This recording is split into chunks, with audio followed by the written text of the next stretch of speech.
Bismillahirrahmanirrahim. Alhamdulillahi rabbil alamin wa bihi nasta'in ala umuri dunya waddin.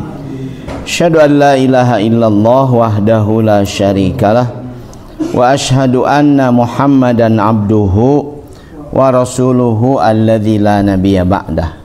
Allahumma fasalli wa sallim ala sayyidina Muhammad wa ala ali sayyidina Muhammad, amma ba'du. Alhamdulillah jamaah subuh yang Allah muliakan. Alhamdulillah kita bersyukur pada Allah subhanahu wa ta'ala. Allah berkenan mengumpulkan kita dalam aktivitas yang penuh dengan keistimewaan. Kita berkumpul melaksanakan aktivitas ibadah sholat subuh berjamaah. Ini hal yang luar biasa di bulan Ramadan, bulan yang juga luar biasa. Mudah-mudahan hal-hal indah luar biasa istimewa di bulan ini bisa kita dapatkan sebagai sarana kita meningkatkan kualitas ketakwaan kita. Dan luar biasanya rupanya mungkin setengah Jawa Barat gitu ya, hujannya luar biasa nih hari pertama Ramadan dari semalam. Saya di masjid itu hanya 1,5 sap karena hujannya luar biasa. Mudah-mudahan tidak mengurangi semangat kita untuk melaksanakan aktivitas ibadah di bulan Ramadan. Kenapa demikian? Saking istimewanya Bapak-bapak jamaah subuh yang Allah muliakan. Di Sabtu kemarin saya sampaikan bulan ini sangat istimewa karena Allah subhanahu wa ta'ala lewat lisan Nabi sallallahu alaihi wasallam menyampaikan perbuatan sunnah itu nilainya setara dengan wajib. Jadi salat sunnah di bulan Ramadan seperti tahiyatul masjid, seperti salat fajar, salat sunnah fajar, qobliyah subuh, itu setara dengan ibadah salat wajib. Dan salat wajib di bulan Ramadan itu nilainya setara 70 kali ibadah salat wajib di bulan yang lain. Apalagi kalau dilakukan berjamaah. Jadi saya ingin sampaikan, upayakan di bulan Ramadan salat kita, terutama salat fardunya, upayakan berjamaah. Karena kalau diperbolehkan ngitung-ngitung investasi amal kita dari aktivitas sholat fardu berjamaah, sholat fardu berjamaah itu 27 kali lipat dibanding sholat fardu sendirian. Jadi kalau kita bisa sholat fardu berjamaah itu setara dengan 27 kali sholat fardu sendirian. Kalau dilakukan di bulan Ramadan dikalikan 70 kali, menjadi demikian luar biasa. Kenapa ini disampaikan? Supaya makin semangat kita melaksanakan aktivitas, terutama aktivitas rutin yang biasa dilakukan kadang-kadang sendirian, lakukan berjamaah, apalagi di masjid. Mudah-mudahan ini akan makin menggerakkan kita untuk bisa melaksanakan aktivitas berjamaah di masjid. Jamaah subuh yang Allah muliakan, di awal bulan Ramadan ini saya ingin ngajak kita untuk tafakkur sejenak dengan merenungkan satu ayat dalam Al-Quran, surat Yunus, surat ke-10 ayat ke-31. A'udzu billahi minasyaitonir rajim. Qul may yarzuqukum minas sama'i wal ardi amma yamliku sam'a wal absara wa may yukhrijul hayya minal mayyiti wa yukhrijul mayyita minal hayyi wa may yudabbirul fasayaquluna Allah faqul afala tattaqun. Dalam ayat ini Allah subhanahu wa ta'ala memerintahkan Nabi Muhammad sallallahu alaihi wasallam, hamba yang sangat dicintainya, untuk mengajukan pertanyaan kepada orang-orang musyrikin Makkah saat itu yang tidak mau merespon ajakan Nabi dengan baik. Respon mereka buruk ketika diajak untuk beragama yang memurnikan tauhid, agama yang menyembah Tuhan yang satu. Karena orang-orang musyrikin Makkah sudah terbiasa menyembah Tuhan yang banyak, politeisme, diajak menyembah Tuhan yang satu, sangat sulit mereka. Jadi ayat ini menjadi sarana Nabi SAW yang juga berasal dari mulai lahir sudah di Makkah, mengenal betul bagaimana kebiasaan orang-orang Makkah, termasuk yang musyriknya, untuk mengajak mereka merenung sejenak. Qul, sampaikan oleh engkau Muhammad, mayyarzuqukum minas sama, siapakah yang menganugerahkan rizki kepada kalian minas sama, dari langit. Karena saat itu di tengah kondisi padang pasir gersang dalam kehidupan keseharian orang-orang Makkah, di antara yang demikian besar bermanfaat bagi mereka adalah ketika turun hujan. Karena dengan hujan mereka bisa melakukan banyak hal, termasuk menanam tumbuhan-tumbuhan yang dibutuhkan oleh mereka, gandum, kurma, mungkin ditambah dengan zaitun, buah tin, dan lain sebagainya. Karena itu air menjadi sesuatu yang demikian berharga. Dan sekaligus ayat ini mengajarkan kepada kita bahwa rezeki itu tidak boleh direduksi menjadi demikian sempit hanya kepada harta, apalagi uang.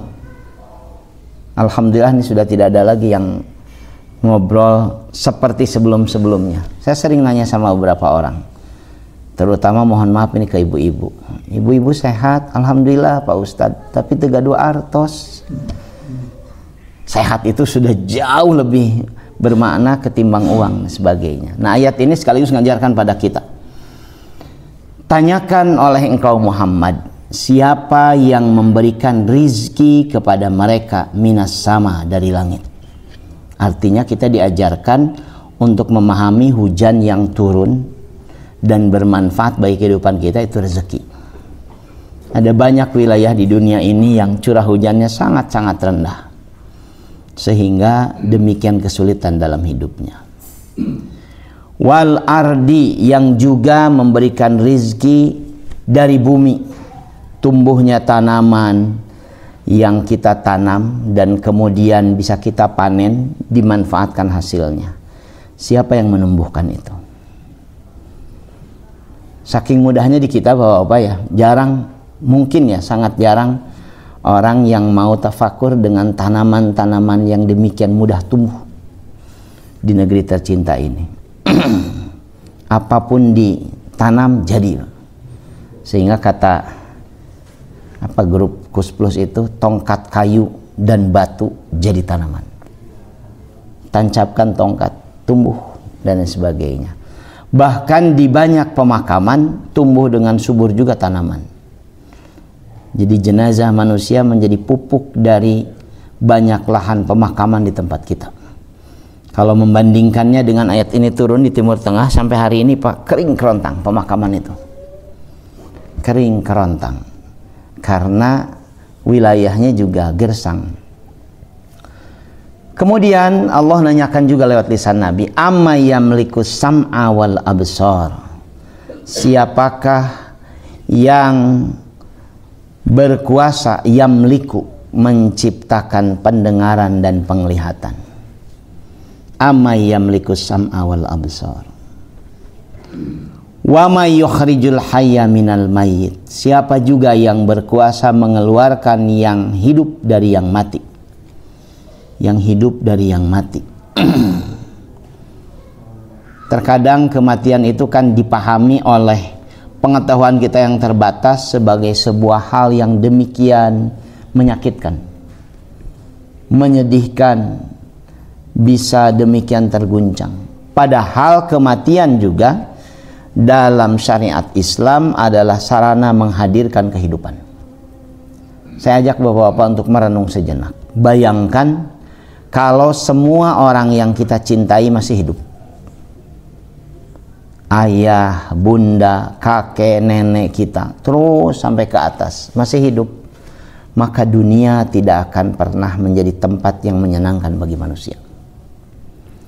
Ini saya kutip dari penjelasan Ibnu Qayyim Az-Zawjiyah dalam kitab Ruh ketika menjelaskan ayat 172 surat Al-A'raf.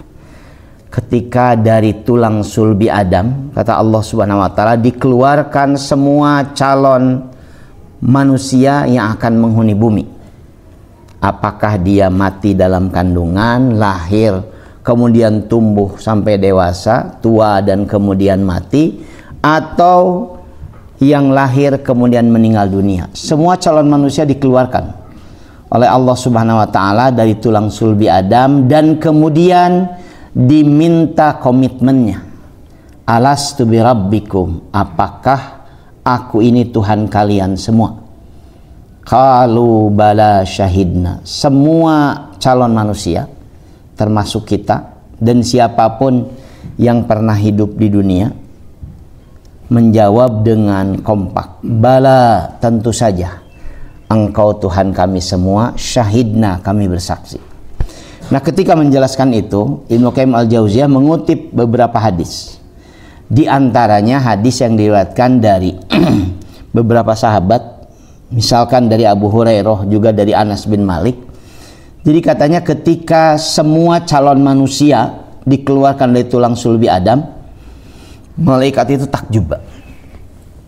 Saking takjubnya malaikat kemudian bertanya pada Allah, apakah cukup dunia yang kecil itu menjadi tempat manusia yang demikian banyak? Karena di dunia kan sudah ada tanaman, sudah ada hewan, juga para jin dan sebagainya, hanya manusia. Malaikat bertanya, apa cukup dunia yang demikian terbatas itu untuk manusia yang demikian banyak? Nanti boleh dirujuk di penjelasan kitab Ruh tadi. Kata Allah Subhanahu wa taala dalam hadis itu, aku akan menciptakan kematian sebagai sarana untuk mewujudkan keseimbangan. Saya ketika baca hadis itu berubah sudut pandang saya tentang kematian. Kematian itu kan biasanya menakutkan, menyedihkan, kemudian membuat duka berkepanjangan dan lain sebagainya. Tapi ternyata lewat hadis itu Allah menjelaskan kematian itu juga untuk membuat keseimbangan. Dunia tempat kita tinggal sekarang menjadi relatif menyenangkan karena keseimbangan terjadi. Ada kehidupan, ada kematian. Seperti dikutip dalam ayat ini, wa may yukhrijul hayya minal mayyit. Siapa yang mengeluarkan kehidupan dari kematian? Tidak mungkin ada kehidupan tanpa kematian. Bahkan saking luar biasanya seimbang kematian dan kehidupan, saya mungkin lupa jumlahnya, tapi dalam beberapa kitab tafsir disebutkan kata al-hayya, kehidupan itu, katakanlah jumlahnya 147 kali redaksi al-hayya. Itu ternyata sama persis dengan al-maut, kematian.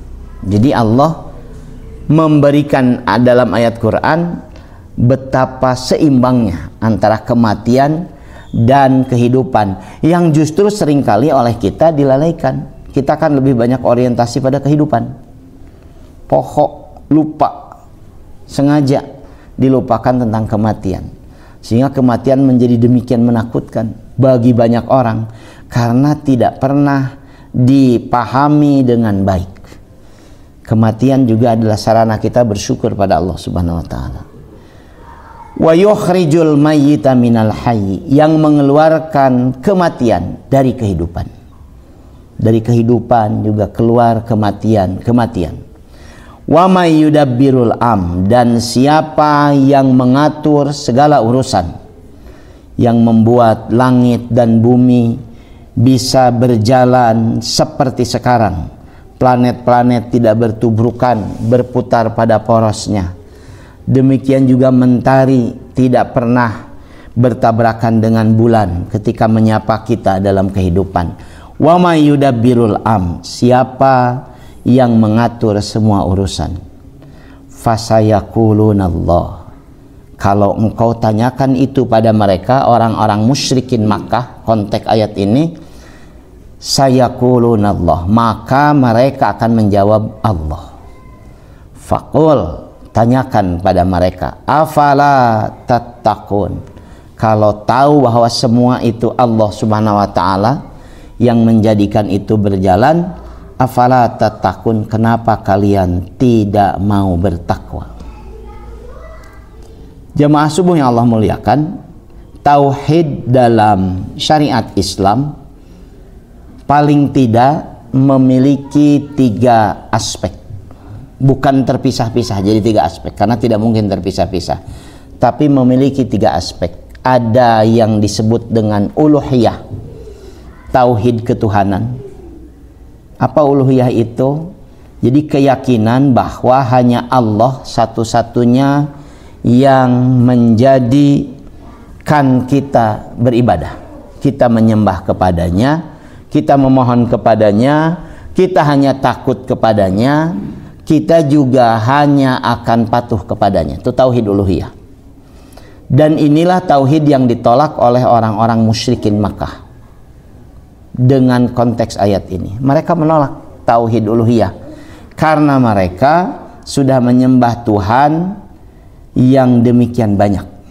Bahkan Tuhan yang dibikin oleh mereka dari berbagai materi yang mereka temukan, dari kayu, dari batu, dari besi, dari gandum, dan lain sebagainya. Mereka menolak itu karena dianggap mengganggu aktivitas yang sudah nyaman mereka lakukan. Yang kedua adalah tauhid rububiyah. Tauhid rububiyah ini adalah tauhid yang menjelaskan tentang pengaturan alam semesta, penciptaan langit dan bumi. Yang kalau kemudian ditanyakan kepada siapapun saat itu di Makkah, karena Makkah menjadi kota metropolitan pada masanya, di mana berbagai kepercayaan datang mengunjungi orang-orang Makkah, termasuk dalam perjalanan mereka, perjalanan bisnis dan lain sebagainya. Mereka mendengar sejak ratusan tahun lalu bahwa pencipta langit dan bumi adalah Allah, yang mengatur kehidupan adalah Allah. Nah, tauhid rububiyah ini diterima oleh mereka. Inilah yang kemudian dibahas dalam ayat ini. Bukankah mereka sudah menerima bahwa pencipta langit dan bumi, yang menurunkan hujan, yang menjadikan rezeki bagi mereka, yang menghidupkan, yang mematikan adalah Allah? Dan mereka menerima itu. Fasayaqulunallah, maka mereka akan berkata, menjawab pertanyaanmu bahwa semua yang melakukan itu adalah Allah. Tetapi mereka menolak untuk menyembah Allah. Jadi sebuah sikap yang sulit untuk bisa dipahami, mengetahui, mungkin gitu ya. Saya mungkin bikin analogi, walaupun dalam urusan kuliah tauhid seperti ini kadang-kadang analogi mungkin tidak tepat, tapi untuk memudahkan pemahaman kita. Kalau ada orang yang tahu bahwa dia punya orang tua yang dia ketahui dengan baik sepenuhnya bahwa dilahirkan dia dari ibunya itu, kemudian diurus oleh ayah dan ibunya sejak kecil sampai dia dewasa, dan setelah dewasa dia mengakui bahwa dia dilahirkan, dididik, diurus oleh kedua orang tuanya itu, tapi dia tidak mau mematuhi kedua orang tuanya karena merasa orang tuanya di bawah dia pengetahuannya, ketinggalan zaman, kampungan, kuno, dan lain sebagainya. Maka semua kita pasti akan menilai anak itu anak durhaka, walaupun anak itu pinter, walaupun anak itu luar biasa prestasinya. Tapi ketika dia kemudian menyepelekan ibu bapaknya, merendahkan kedua orang tuanya, saya yakin kita semua akan mengkategorikan anak itu adalah anak durhaka. Ongko apaleun eta kolotna, ongko apaleun eta nu ngadidikna, nu ngasuhna. Tapi ternyata dia menolak untuk mentaati, menyayangi, mematuhi kedua orang tuanya, apalagi kepada Allah Subhanahu wa taala. Itu kurang lebih gambaran sikap orang-orang musyrikin saat itu. tahu betul mereka bahwa yang menciptakan langit dan bumi, menciptakan mereka, menghidupkan, mematikan adalah Allah. Tapi ketika disuruh taat, patuh, menyembahnya kepada Allah, mereka menolak. Afala tattaqun, kenapa mereka bisa demikian ingkar? Jadi ini pertanyaan yang sebetulnya adalah upaya Nabi SAW untuk mengajak mereka merenung. Kok aneh? Sudah tahu betul bahwa yang demikian luar biasa membuat kehidupan berjalan seperti sekarang adalah Allah. Kenapa tidak mau menyembah Allah? Kenapa tidak mau tunduk kepada Allah? Afala tattaqun.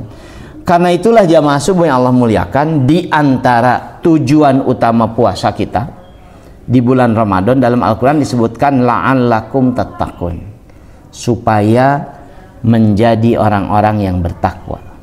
Karena takwa tidak sederhana, tidak cuma sekedar dijelaskan bahwa takwa itu melaksanakan perintah Allah, menjauhi larangannya, tidak cuma sekedar itu. Tapi takwa juga adalah menumbuhkan kesadaran terus-menerus bahwa faktor paling utama yang membuat kita bisa wujud, eksis dalam kehidupan di dunia seperti sekarang adalah Allah, kasih sayang Allah. Begitu orang kehilangan keyakinan, kesadaran seperti ini, maka kehidupan menjadi tidak lagi bisa berjalan seperti semestinya. Orang bisa memperturutkan hawa nafsunya. Bahkan dalam Al-Quran disebutkan menyembah hawa nafsunya. Ilahahu hawahu, menjadikan hawa nafsunya sebagai Tuhannya. Karena dia tidak punya kesadaran itu. Nah, Ramadan, jamaah subuh yang Allah muliakan, adalah sarana kita memperkuat keyakinan. Kan seringkali disebut bulan ini dengan syahrut tarbiyah, bulan training, bulan latihan. Latihan apa? Latihan untuk makin menguatkan keyakinan kita. Kenapa ini penting? Karena sekarang makin hari kita menyaksikan keyakinan kepada Allah itu makin digerus oleh kebutuhan-kebutuhan kita dalam hidup. Ada orang yang mungkin saja tidak meninggalkan kewajibannya kepada Allah seperti sholat, puasa, zakat, dan lain sebagainya. Tapi dalam prakteknya dia tidak menyembah Allah. Dalam prakteknya dia menyembah jabatan, menyembah kedudukan, menyembah harta, menyembah hawa nafsunya. Bukankah banyak yang seperti itu kita saksikan? Karena itu kan disebut dengan menyembah berhala. Sering dimaknai oleh kita secara klasik, menyembah berhala itu menyembah patung. Mungkin sudah nggak ada yang menyembah patung itu sampai hari ini. Tapi ketika patung dimaknai oleh kita materi, maka kita akan ketemu betapa banyak orang-orang di sekitar kita yang menyembah materi, lebih percaya kepada duit daripada kepada Allah. Anu penting mah Ustaz boga duit, tenang hirup mah. Na'udzubillah. Ini mudah-mudahan tidak terucap nih dari kita ungkapan seperti itu. Nu penting mah boga duit, tenang. Ada banyak orang yang tidak punya duit, hidupnya tenang saja. Banyak orang yang punya duit, bahkan berlimpah duitnya, hidupnya demikian menderita. Kita sekarang sedang menyaksikan itu. Kemarin ada beberapa orang itu yang diberikan amanah besar oleh bangsa dan negara untuk ngurus urusan BBM saja 190 sekian triliun. Saya baru tahu bahwa ternyata ya Allah, pertamax kita itu adalah Pertalite dioplos. Itu menyakitkan Pak, bagi semua orang yang mengkonsumsi untuk bahan bakar itu Pertamax.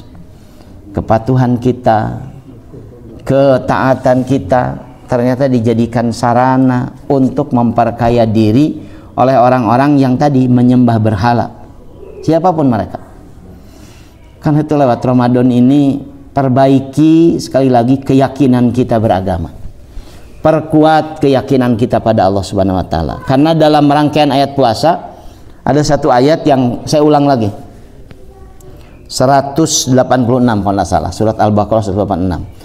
Wa idza sa'alaka ibadi anni fa inni qarib ujibu da'watad da'i idza da'an falyastajibu li wal yu'minu bi la'allahum yarsyudun.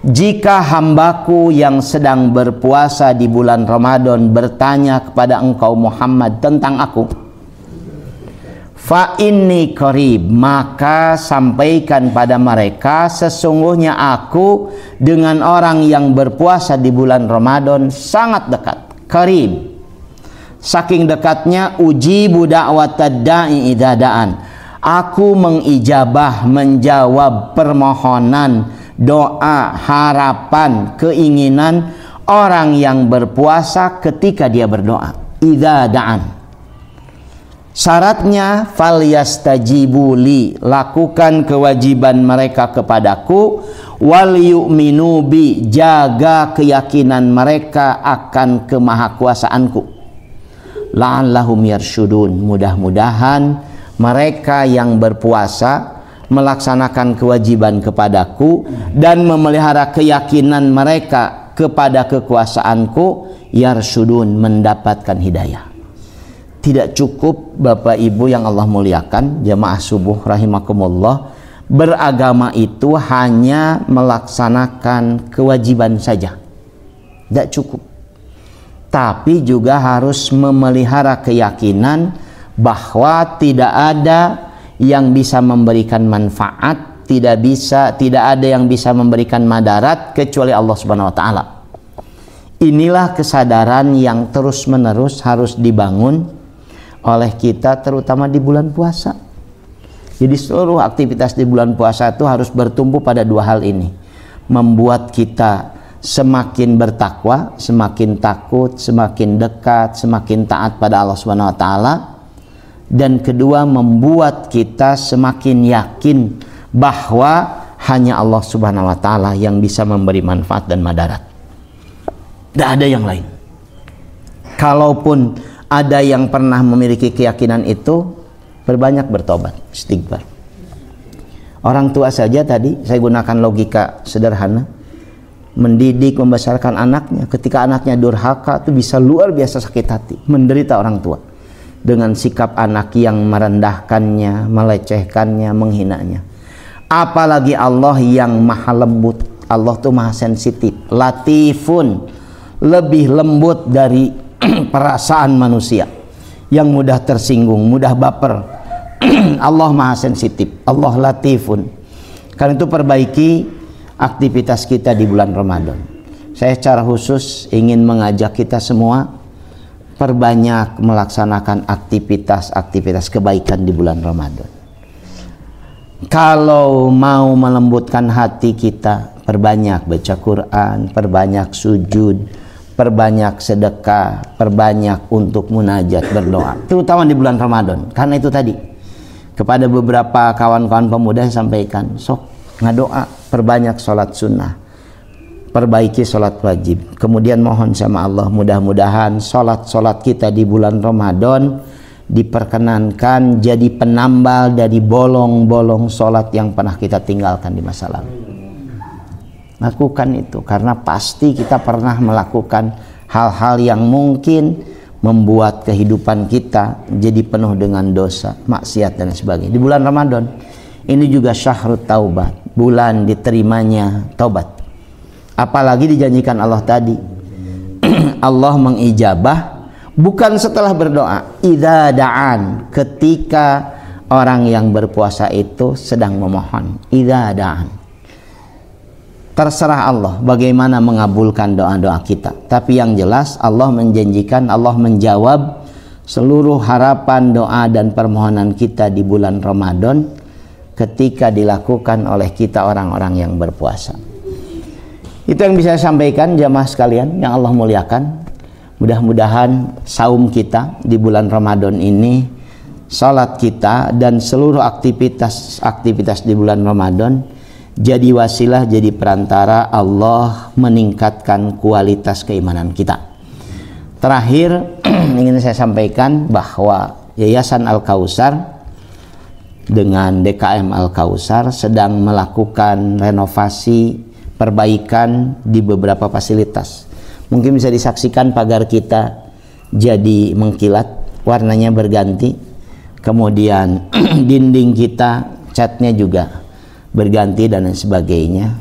Mudah-mudahan beberapa fasilitas yang lain juga bisa kita perbaiki. Dan di belakang, kalau Bapak ke belakang, ada markas, ada rumah wakaf yang digunakan sekarang untuk kegiatan pribadinya para ustadz. Insya Allah juga jadi kantor yayasan, sedang renovasi. Bagi yang berkenan memiliki rezeki lebih untuk ikut membantu, inilah saat yang luar biasa, karena sedekah terbaik adalah sedekah di bulan Ramadan. Mudah-mudahan manfaat. Mohon maaf kalau banyak hal tidak berkenan. Insya Allah kita sambung dalam ngaji selanjutnya. Aqulu qouli hadza astaghfirullahi wa lakum, subhanakallahumma wa bihamdika asyhadu an la ilaha illa anta astaghfiruka wa atubu ilaik. Assalamualaikum warahmatullahi wabarakatuh.